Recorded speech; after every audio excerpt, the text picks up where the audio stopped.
ఎప్పట్లాగే మన కలియుగ దైవం వెంకటేశ్వర స్వామి దర్శనం చేసుకొని ఆశీస్సులు తీసుకొని వెళ్తున్నాను. అండ్ ఈరోజు అందరూ కూడా రావటం మీరు అందరూ గమనిస్తున్నారు. అండ్ June 4th రిజల్ట్స్ వస్తున్నాయి కాబట్టి ప్రజలు మీడియా అంతా కూడా చాలా ఆతృతగా ఎదురు చూస్తుంది. ఎవరికి కావాల్సిన స్టోరీలు వాళ్ళు వండుతున్నారు అనేది మనం గమనిస్తూనే ఉన్నాం. నిన్ననే ఎగ్జిట్ పోల్స్ కూడా రావటం జరిగింది.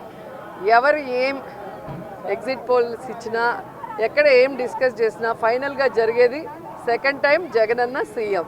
ఎందుకంటే ఈ రాష్ట్ర ప్రజలు సంక్షేమానికి అభివృద్ధికి పట్టం కట్టడానికి రెడీగా ఉన్నారు. కాబట్టి మహిళలు ముసలి వాళ్ళు పెద్ద ఎత్తున రాత్రి 9 అయినా కూడా ఎదురు చూసి ఓటింగ్ వేసి వెళ్ళటం మనం అందరం కూడా గమనించాం. సో మనకి స్వాతంత్రం వచ్చిన తర్వాత ఇంత పెద్ద ఎత్తున సంక్షేమాన్ని అభివృద్ధిని ప్రజల కోసం అందించిన ఏకైక ముఖ్యమంత్రి జగన్మోహన్ రెడ్డి గారు. రాష్ట్రం విడిపోయి నష్టాల్లో కష్టాల్లో ఉన్నా కూడా ప్రభుత్వ బాధ్యతగా ప్రజలకి మంచి చేయాలి, రాష్ట్రాన్ని అభివృద్ధి వైపుకు నడిపించాలి అని చిత్తశుద్ధితో పారదర్శక పరిపాలన అందించారు. కాబట్టి ఈరోజు మేమంతా కూడా చాలా కాన్ఫిడెంట్గా ఉన్నామన్న విషయాన్ని మీ అందరికీ తెలియజేసుకుంటున్నాం.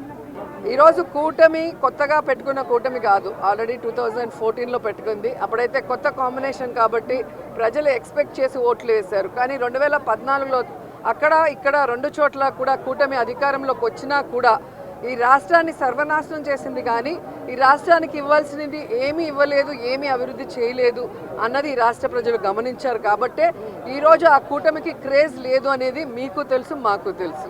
ఖచ్చితంగా ఈరోజు ప్రజలందరూ కూడా గమనించాల్సిన విషయం, వ్యవస్థలు ఏ విధంగా ఈరోజు చంద్రబాబు నాయుడు చేతిలో వాళ్ళు ఇష్టానుసారం చేస్తున్నారో మనం గమనిస్తున్నాం.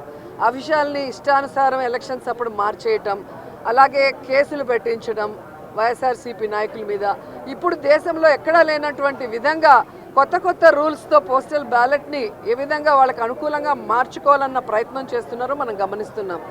అదే చెప్తున్నా కదా, ఎవరెన్ని దొంగ ఆటలాడినా ఎవరెన్ని వ్యవస్థలను మేనేజ్ చేసినా ప్రజల మనసులో ఉన్న జగన్ గారిని చంద్రబాబు నాయుడు కాదు కదా, ఆయన పుట్టించిన ఖర్జూరం నాయుడు కూడా మేనేజ్ చేసి మార్చలేడని కూడా ఈ సందర్భంగా తెలియజేసుకుంటున్నాం.